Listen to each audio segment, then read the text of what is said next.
투자를 위해 5천만 원을 마련하기로 마음먹습니다. 5천만 원을 마련하는 두 가지 방법이 있습니다.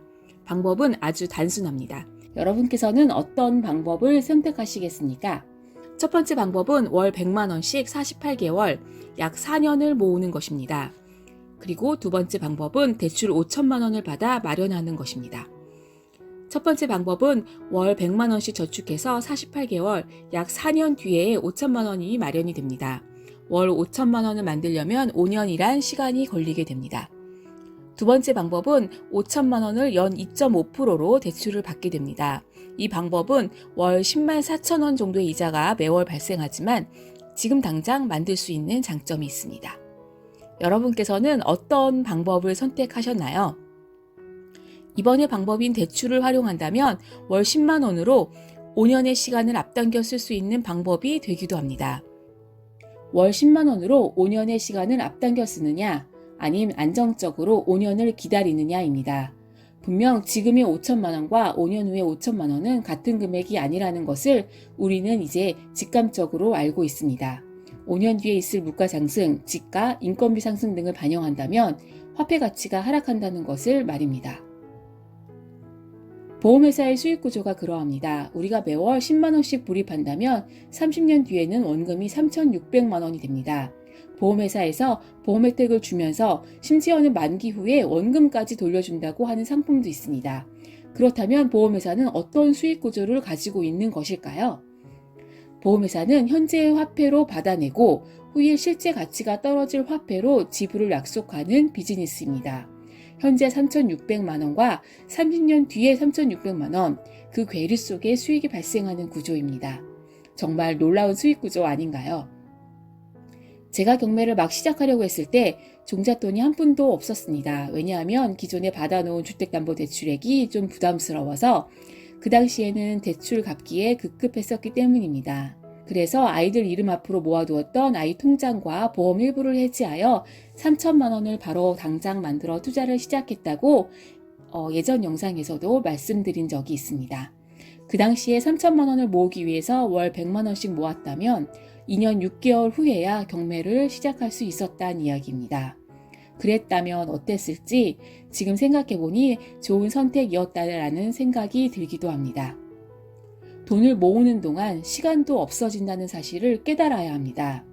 물론 여기서 제가 말씀드리는 대출은 자산 가격이 늘어나는 좋은 대출을 말합니다. 소비를 위한 대출을 말씀드리는 것이 아니라는 점 물론 너무나도 잘 아실 거라 생각합니다.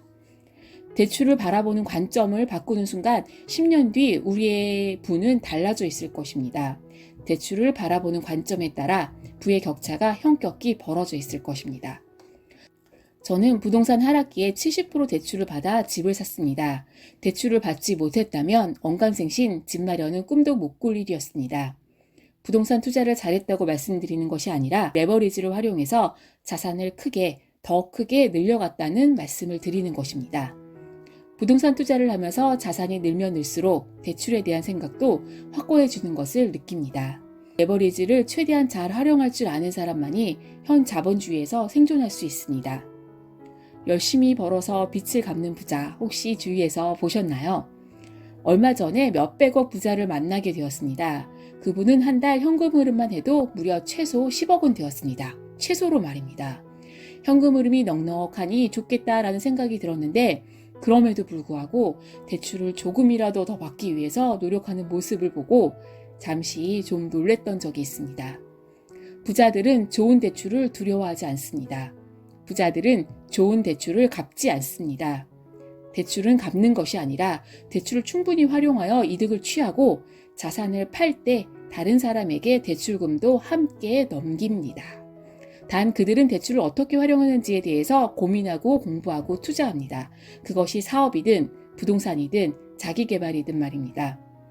그래서 좋은 대출을 어떻게 활용하느냐에 따라서 10년 뒤의 부의 격차는 더 극명하게 갈라져 있을 것입니다. 레버리지를 이용하지 않고서는 그 속도를 결코 따라갈 수 없기 때문입니다. 그런데 이번에도 한 발 늦었습니다. 대출 규제 강화로 모든 대출이 막혀 내 집 마련은 물론 투자도 어려운 상황입니다. 고급 정보는 우리에게까지 잘 오지 않는 경우가 많습니다. 이것이 한 발이라도 빨리 공부해야 하는 이유입니다. 제가 우연한 기회에 대출 강의를 듣게 되었는데요.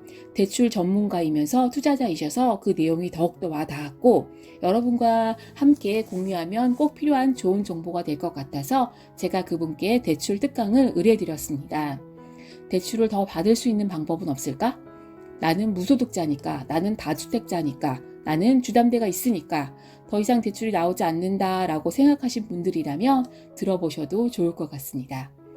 자꾸만 들어오는 대출 규제로 내 집 마련이 점점 멀어지고 있는 현 상황에서 어떻게든 영끌로 1주택을 갖고 싶은 분, 다주택자이지만 계속 자산 증식을 이루고 싶은데 더 이상 대출이 막혀서 주택을 못 사고 계신 분, 무소득자인데 대출이 필요하신 분, 진짜 투자자들은 대출을 어떻게 활용하는지 알고 싶으신 분, 실수요자는 물론 투자자에게 필요한 대출 잘 받는 법을 들으실 수 있는 특강이니 필요하신 분께서는 아래 설명글 링크로 오셔서 참고해 보시면 좋을 것 같습니다. 너무 궁금했지만 누구에게 물어봐야 하는지, 물어보아도 되는지 안 되는지 고민이 되셨다면 대출에 대해서 물어보시고 내 옆에 한 분야의 전문가를 알아두기에 좋은 기회라고 저는 생각합니다. 그 기회 동안 내가 선택하는 것입니다. 각자 도생의 시대에서 스스로 현명하게 내 길을 찾는데 조금이나마 도움이 되셨으면 좋겠습니다. 오늘도 끝까지 들어주셔서 감사합니다. 행복한 연말 보내시고요. 저는 더 좋은 영상 준비해서 또 찾아뵙겠습니다. 감사합니다.